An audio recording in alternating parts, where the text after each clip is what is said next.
오늘은 영적인 눈을 뜨라 라는 제목으로 말씀을 전하도록 하겠습니다. 여러분, 우리는 똑같은 상황임에도 불구하고 사람들마다 직면하는 그 상황을 다르게 해석하고 또 대처하는 방법들이 다 다른 것을 보게 됩니다. 그런데 그 상황을 어떻게 대처하느냐에 따라서 그 사람들의 인생이 완전히 바뀌는 것을 보게 됩니다. 저희 고향은 진해인데 저희 고향 진해에는 해군 기지가 있습니다. 그렇기 때문에 그 진해 이 해안을 해병대가 방어를 하고 있습니다. 저희 동네에도 해병 초소가 있었습니다. 그런데 어느 날 어느 그 태풍이 불고 폭우가 쏟아지는 어느 날 해병 2명이 홍수에 휩쓸려 아까운 목숨을 잃고 말았습니다. 여러분, 이 사랑하는 아들이 불의의 사고를 당하고 갑자기 목숨을 잃었다는 말을 듣고 부모님들이 얼마나 큰 충격을 받았겠습니까? 그죠? 이런 일은 절대로 일어나서도 안 되고 또 생각하기도 싫은 일입니다. 내 인생 이런 일이 여러분 이런 일이 여러분 인생 일어나기를 원하십니까? 생각하기 싫은 일이죠. 그죠? 그런데 이런 비극 가운데 이 사랑하는 아들을 잃은 이 두 병사의 부모님들의 행동이 완전히 달랐다고 하는 겁니다. 이 한 병사의 부모님은 이 군 관계자들 앞에서 내 아들 살려내라. 내 아들 이렇게 많은 놈들 가만두지 않겠다. 그죠? 막 큰 소리로 울부짖고, 그죠? 욕하고, 막 난리가 났었다고 합니다. 충분히 이해가 됩니다. 그죠? 얼마나 그 슬픔과 분노가 컸으면 그랬겠습니까? 우리는 부모의 입장으로 충분히 그것을 이해할 수 있습니다. 그런데 또 다른 한 병사의 부모님은 똑같은 슬픔을 겪었는데 너무나 슬픔이 컸지만 이 열악한 환경에서 근무하고 있는 이 병사들, 젊은 병사들에게 좋은 음식을 대접하고 그리고 그들을 격려했다고 합니다. 이 아들의 동료 병사들을 꼭 자기 아들을 대하는 것처럼 그렇게 사랑하고 대했다고 합니다. 이제 그것을 옆에서 지켜보던 사람들이 그 부모님을 보고 너무나 깊은 감동을 받았다고 합니다. 그런데 이제 이 소문이 이제 퍼져나가는데 이 병사의 부모님들이 신실한 그리스도인들이었다고 하는 겁니다.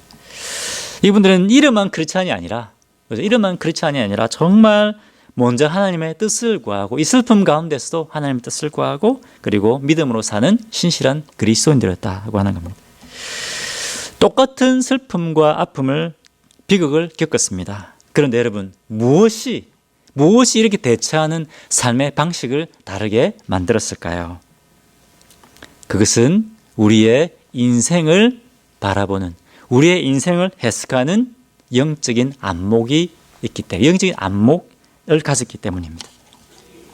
이런 영적인 안목이 우리의 인생을 우리의 삶을 완전히 바꿔버리는 겁니다. 자, 그럼 여러분 우리가 어떻게 이 하나님께서 주시는 하나님의 관점으로 보는 이 영적인 눈을 우리가 가질 수 있을까요? 오늘 성경 본문을 통해서 하나님께서 우리에게 그것을 말씀하기를 원하십니다. 자, 오늘 설교 본문 26장도 지난주 우리가 배웠던 25장 말씀과 굉장히 연결이 되어 있기 때문에 잠시 지난주 본문 말씀을 다시 한번 살펴보도록 하겠습니다. 지난주 본문을 보면 여러분 기억나시죠? 이 다윗이 영적으로 너무나 무뎌져서 너무나 어리석은 결정을 내리게 됩니다. 뭡니까?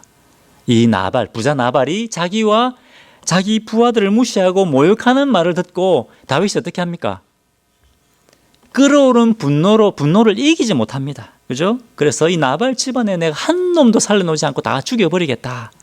자기의 부하들을 이끌고 올라갑니다. 이 다윗이 나발을 죽이러 올라가면서도 이 분노가 식지를 않습니다. 그죠?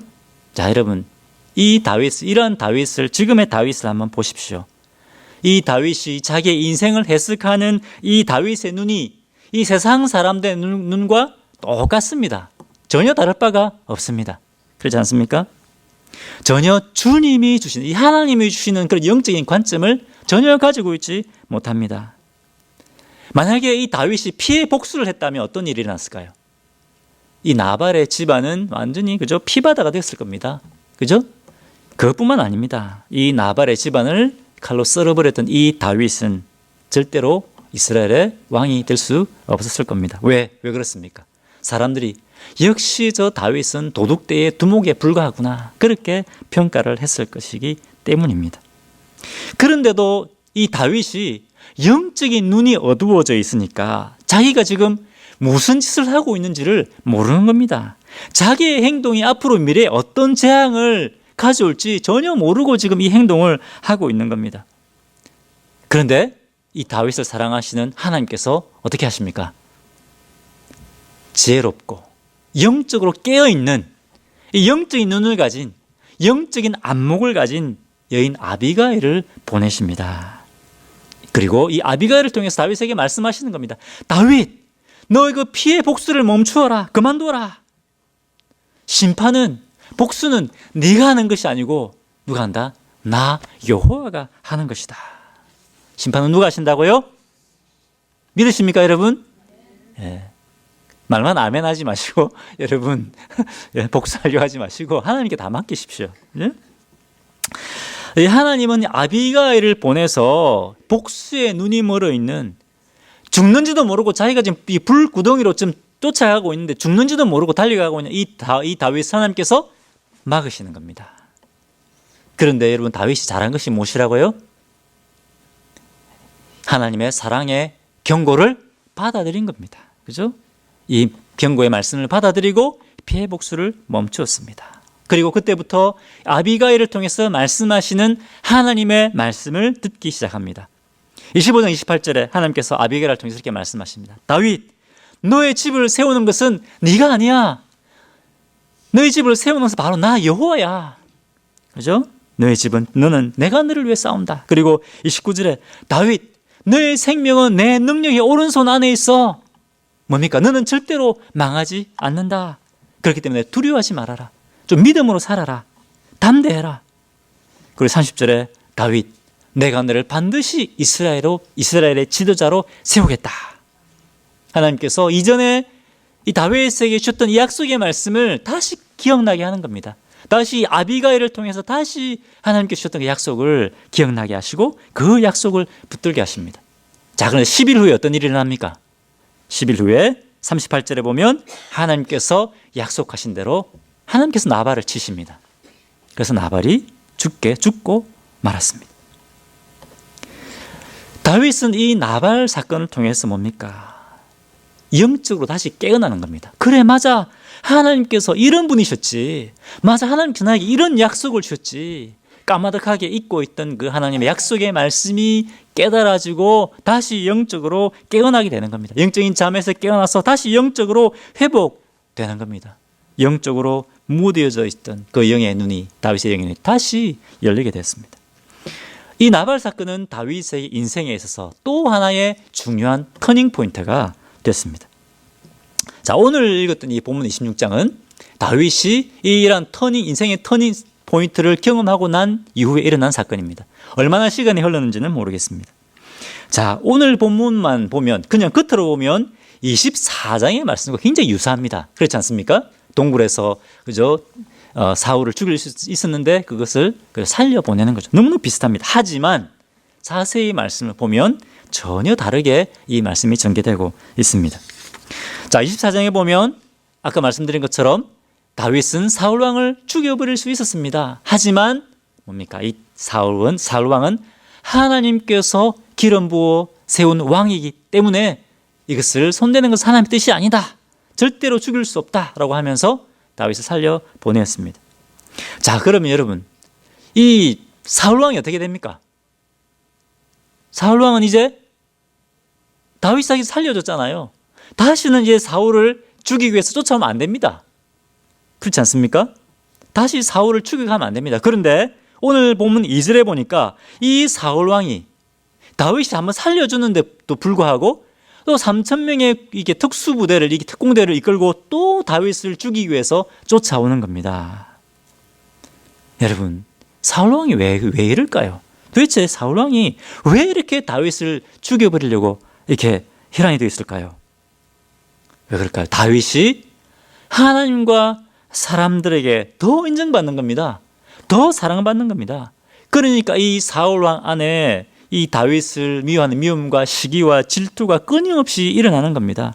이 시기심과 이 질투를 이기지 못하고 다윗을 죽여버리려고 하는 겁니다. 자기 자신을 의지는 그죠? 의지는 그렇게 하고 싶지 않지만 그것을 이기지 못합니다. 이 죄를 이기지 못합니다. 이것이 바로 죄의 종로로 타고 있는 겁니다. 이것이 바로 죄의 종로로 타고 있는 죄인들의 전형적인 모습입니다. 뭡니까?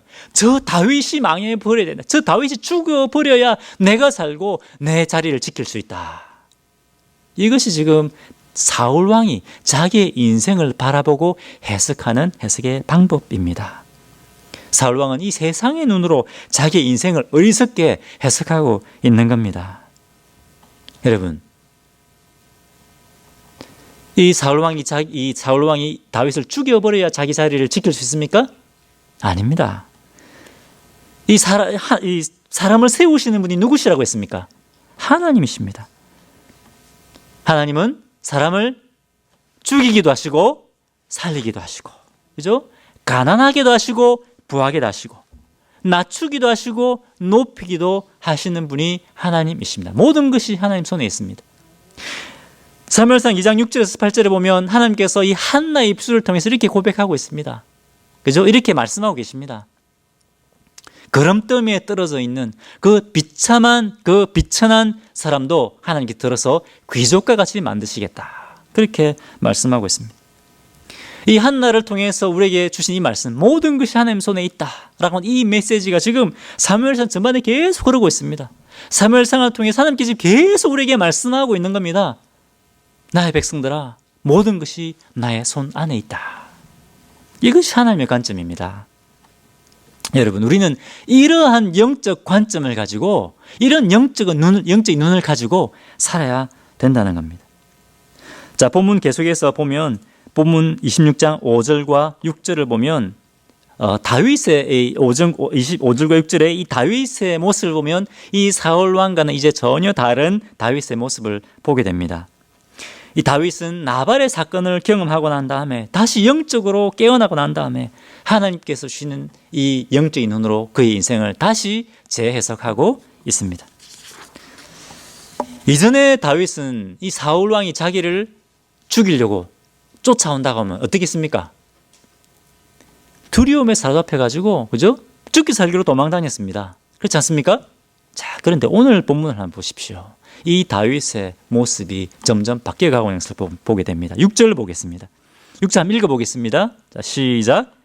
이에 다윗이 헷사람 아히멜렉과 스루아의 아들 요압의 아우 아비새에게 물어 이르되 누가 나와 더불어 진영에 내려가서 사울에게 이르겠느냐 하니 아비새가 이르되 내가 함께 가겠나이다. 다윗이 어떻게 하고 있습니까? 사울의 진영으로 지금 찾아 들어가는 겁니다. 그죠? 그리고 부하들에게 묻습니다. 당당히 묻습니다. 너희 중에 누가 나와 함께 가겠느냐? 누가 나와 함께서 사울의 진영에 내려가겠느냐? 이 다윗이 적진 한복판으로 지금 걸어 들어가는 겁니다. 지옥 한복판으로 지금 걸어 들어가는 겁니다. 여러분, 보십시오. 이 다윗 안에 이전에 없던 엄청난 여유와 담대함이 생겼습니다. 7절에 같이 읽겠습니다. 시작. 다윗과 아비새가 밤에 그 백성에게 나아가 본즉 사울이 진영 가운데 누워 자고 창은 물이 곁 땅에 꽂혀 있고 아브넬과 백성들은 그를 둘러 누웠는지라. 이 다윗이 사울과 그 군사들이 잠들어 있는 것을 보고 진영 한복판으로 들어갑니다. 여러분, 아무리 잠들어 있다 해도, 아무리 사울과 병사들이 잠들어 있다고 해도 감히 적진에 들어갈 수 있습니까? 못 들어가면, 이 담대함이 없으면 들어갈 수가 없습니다. 그런데 지금 이 다윗이 겁없이 부하 딱 한 명 데리고 지금 적진으로 들어간 겁니다. 어디서 이런 담대함이 생겼습니까? 하나님께서 아비가일을 통해서 주신 그 하나님의 말씀 때문입니다. 그 말씀이 영적으로 무뎌져 있던 다윗을 하여금 다시 영적으로 깨어나게 한 겁니다. 감겨있던 영적인 눈이 다시 열린 겁니다. 자, 여러분, 그렇다면 다윗이 이렇게 다시 영적으로 깨어났다면 우리는 어떻게 영적으로 깨어나고 어떻게 이 영적인 눈을 가질 수 있겠습니까? 우리에게 필요한 것은 무엇일까요? 하나님의 말씀입니다. 하나님의 말씀을 우리 마음에, 그죠? 말씀을 우리가 충만하게 해야 됩니다. 우리가 말씀으로 충만하게 될 때, 여러분, 우리 마음속에 이것저것 많지 않습니까? 그죠? 그렇지 않습니까? 저는 여러분 마음속을 볼 수가 없지만 한번 생각해 보십시오. 마음속에 이런저런 마음들이, 이런 것들이 많습니다. 우리 안에 있는 염려, 그죠? 근심, 걱정, 아까 했던 질투, 그죠? 미움. 이런 것들이 이 말씀이 들어올 때, 말씀으로 우리 마음이 충만해질 때 이것들이 다 뭡니까? 쫓겨나가는 겁니다. 이렇게 말씀을 우리 마음판에, 우리 마음에 채울 때 이 하나님의 말씀이 우리 마음판에 새겨지는 겁니다. 그때 우리가 영적으로 깨어나고 영적인 안목을 가지고 믿음의 눈으로 보게 됩니다. 세상을 다르게 보는 겁니다. 하나님께 주신 영적인 눈으로, 영적인 관점으로 우리의 인생을 보고 세상을 보게 되는 겁니다. 영적인 눈이 열리기 전에는 어땠습니까? 좀 무슨 어려운 일만 생기면 뭡니까? 온갖 근심과 걱정에 막 사로잡혔습니다. 그런데 영적인 눈이 딱 열리니까 뭡니까? 영적인 눈이 딱 열리니까 하나님을 믿는 뭡니까? 믿음이 생기고 이 다윗처럼 담대해지는 겁니다. 또 영의 눈이 열리기 전에는 어땠습니까? 이전에 나를 힘들게 했고 괴롭게 했던 그 사람 자꾸 생각나는 겁니다. 자꾸 생각나면서 너무너무 미워하고 이 사람 좀 망했으면 좋겠다. 망해버려라. 그죠? 뭐 이런 생각을 가졌는데 이제 주님이 주시는 영적인 눈을 가지니까, 안목을 가지니까 그 사람이 어떻게 되든 어떻습니까? 그 사람을 하나님께 맡기게 되는 겁니다. 오히려 그 사람을 위해서 기도하게 되는 겁니다. 예수님이 죽을 죄인이었던 나를 위해서 십자가에 죽으시고 내 죄를 용서하시는데 어떻습니까? 나도 그 사람을 용서해야 되겠다. 이런 마음이 생기는 겁니다. 내가 예수님의 십자가의 사랑과 은혜를 경험했고 지금도 주님의 놀라운 사랑과 은혜를 경험하고 있는데 나도 그 사람에게 은혜를 베풀어야 되겠다. 그런 마음이 생깁니다. 그리고 용서하게 되면 어떻습니까? 성령께서 내 상처받은 마음을 만지시고 치유하시고 회복하시는 것을 경험하게 됩니다. 옛날에 영의 눈이 열리기 전에는 모든 것을 다 다른 사람 탓으로 돌렸습니다. 내가 잘못해도 저 사람 탓, 내가 잘못해도 박집사, 김집사 탓, 모든 것을 다른 사람 탓으로 돌렸습니다. 일이 안 되면 다 불평했습니다. 그런데 영의 눈이 열리니까 이제 내 잘못을 보게 되는 겁니다. 그리고 더 이상 다른 사람들을 원망하지 않게 됩니다.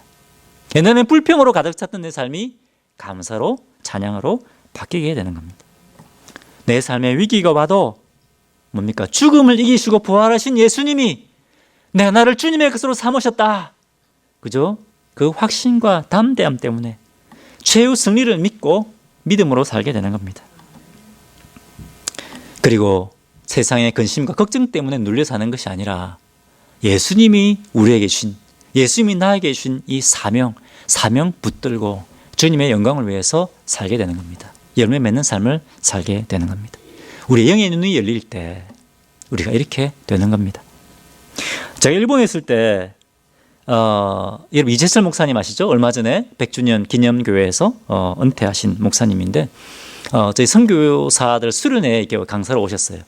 이 선교지에 있으면서 참 좋은 것은 뭐냐면 참 귀한 목사님들과 가까이서 이렇게 만나서 대화하고 교제할 수 있는 그런 교회들이 많이 있습니다. 이재철 목사님의 또 말씀도 듣고 가까이서 뭐 긴 시간 아니지만 짧게 교제할 수 있는 시간이 있었는데 이분이 이렇게 말씀하시더라고요. 우리는 오직 주님을 바라보고 있을 때만 믿음으로 살 수 있습니다.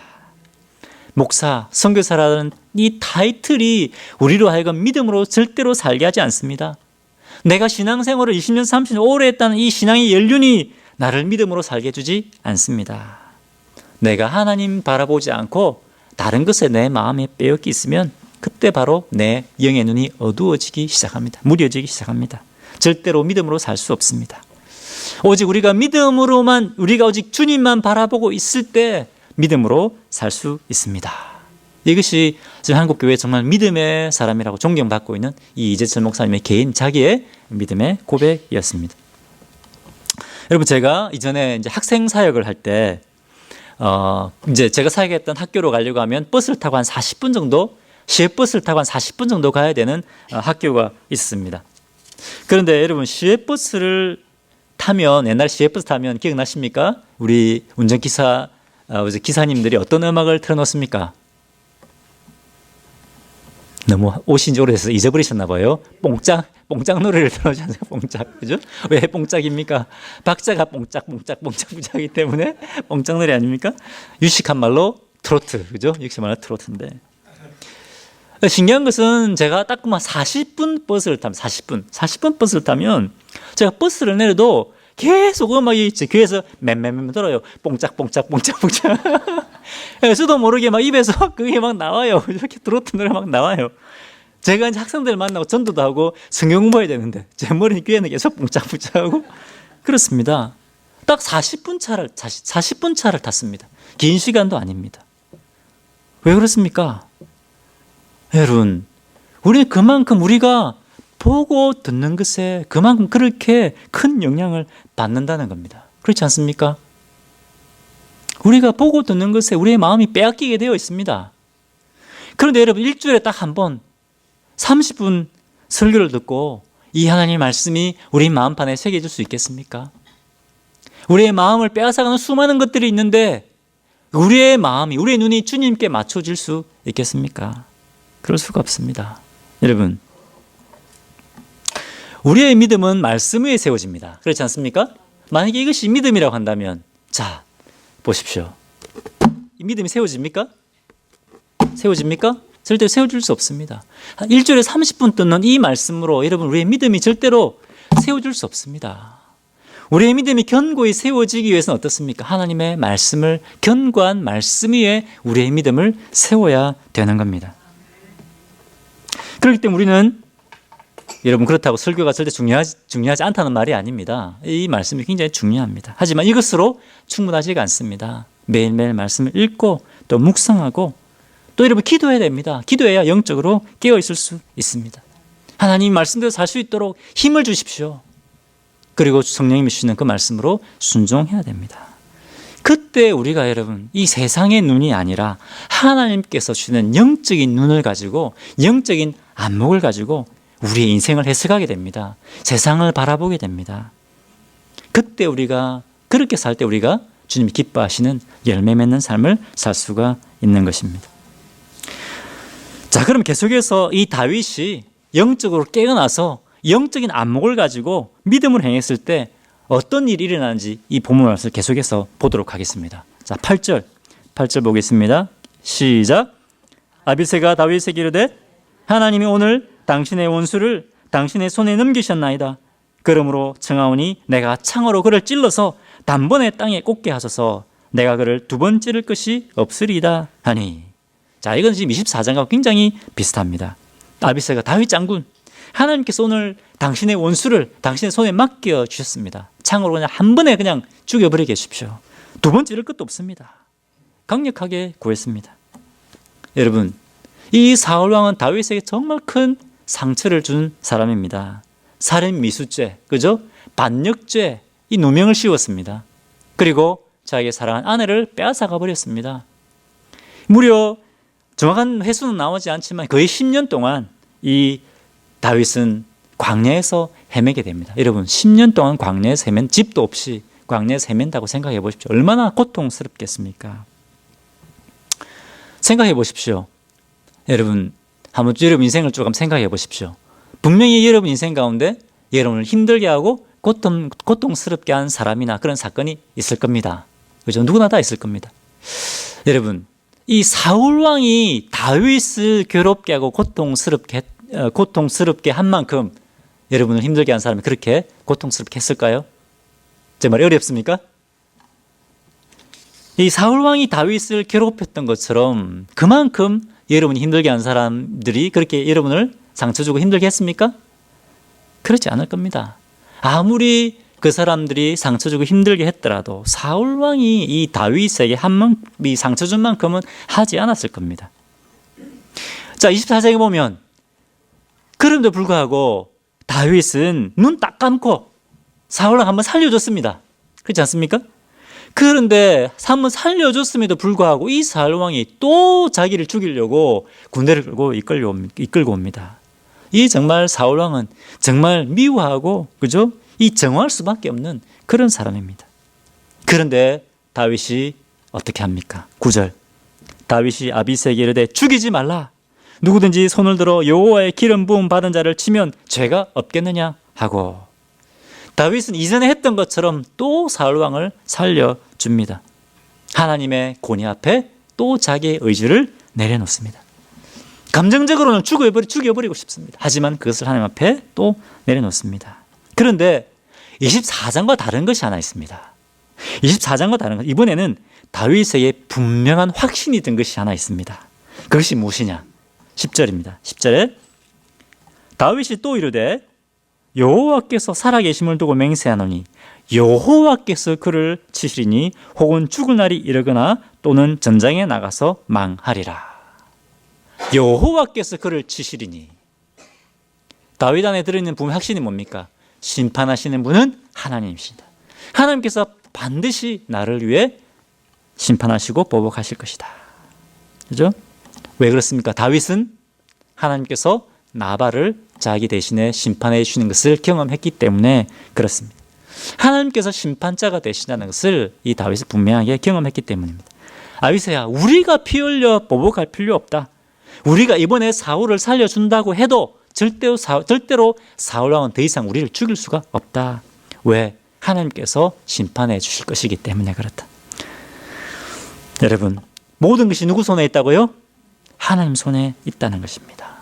믿으십니까? 예. 계속 12절을 보겠습니다. 같이 읽어보겠습니다. 시작.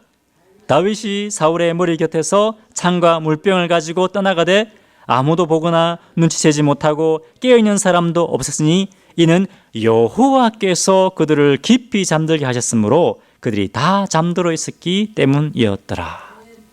여러분, 지금 이 잠들어버린 이 사울과 사울의 군대는 어떤 사람들입니까? 사울이 특별하게 선택한, 그죠? 특수부대입니다. 이런 사람들이 오합지졸도 아니고 밤에 보초도 없이 다 잠들어 버릴 수 있습니까? 없습니다. 이런 비상식적인 일을 할 군대가 아닙니다.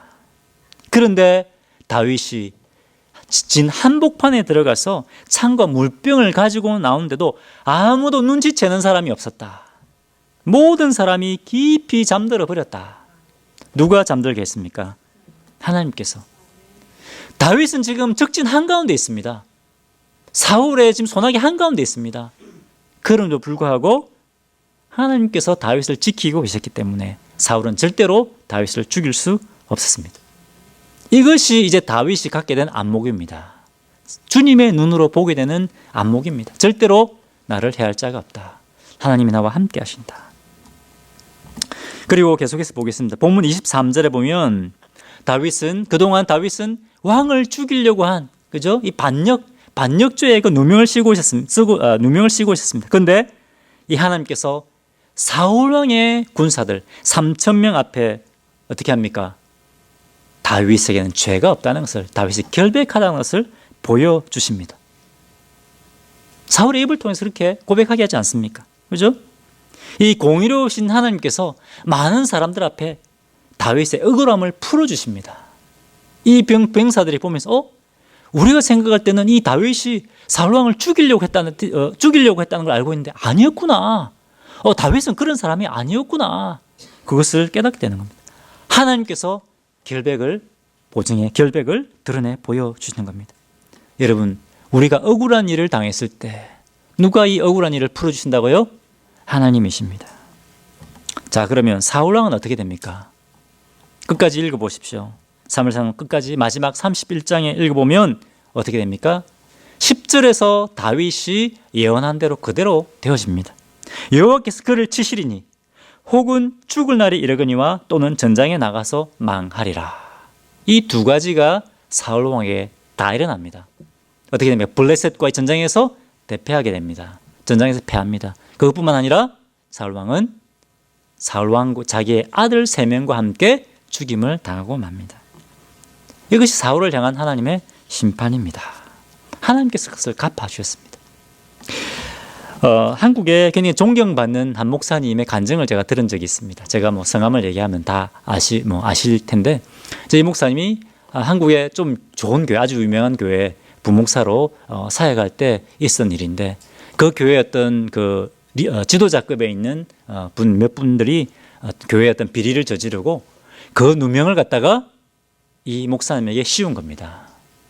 교회에 온 성도들이 저 목사 손가락질 하면서 결국 그 목사님은 그 교회에서 사역하지 못하고 쫓겨나게 된 겁니다. 다른 교회, 어쩔 수 없이 이제 저 지방이 작은 교회에서, 작은 게 나쁘다는 것이 아니고 사역하게 되었는데, 처음에는 그냥 막 싸우고 싶은 마음이 너무 많이 들었다고 합니다. 나는 내가 한 짓이 아니다 하고 막 싸우고 싶었는데, 근데 하나님께서 그 마음에 그것들 다 내려놓아라 라고 하는 그런 말씀을 주셨다고 합니다. 그것들 다 내려놓고 누명을 쓰고 그 자리를 떠났는데, 그런데 시간이 점점 지나가면서, 시간이 흐르면서 이분들의 잘못이 드러나기 시작했다는 겁니다.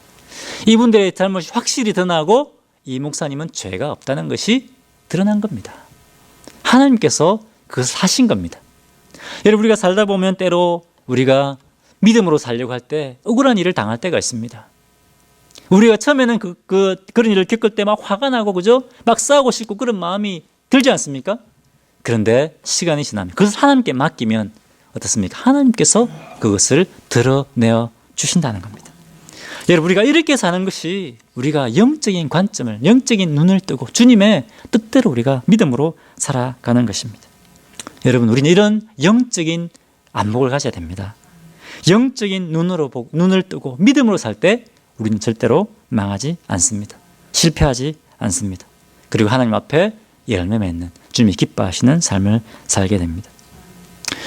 여러분, 혹시 지금 우리의 모습을 한번 돌아봤으면 좋겠습니다. 혹시 내가 영적으로 무뎌져 있지 않는가? 다윗처럼 영적인 자위식을 했던 것처럼, 다윗이 25장에서 그렇게 했던 것처럼 영적인 잠을 자고 있지 않는가? 그렇다면 여러분, 다시 영적으로 깨어나야 됩니다. 어떻게 깨어납니까? 하나님의 말씀입니다. 말씀을 우리 마음판에, 말씀을 우리 마음에 채우고 말씀을 우리 마음판에 새겨지게 됩니다. 그리고 말씀을 붙들고 우리가 살아야 됩니다. 그때 우리의 영의 눈이 열려서 영적인 안목을 가지고 살게 됩니다. 여러분, 영적으로 깨어 하나님께 영광 돌리는 주의 종들이 되시기를 주님의 이름으로 축원합니다. 기도하겠습니다.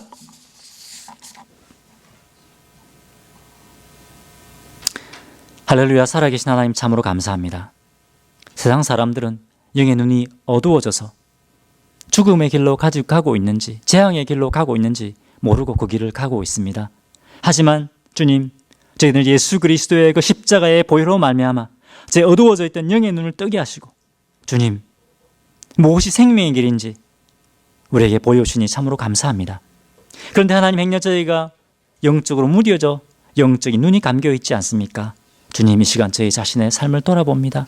주님, 다시 한번 저희가 하나님의 말씀을 붙들고 하나님의 뜻을 구하게 하시고 영적으로 깨어나 영의 눈을 가지고 주님의 뜻을 구하고 주님 앞에 영광 돌리는 열매 맺는 삶을 살 수 있도록 은혜를 더하여 주옵소서. 감사드리며 예수님 이름으로 기도합니다. 아멘.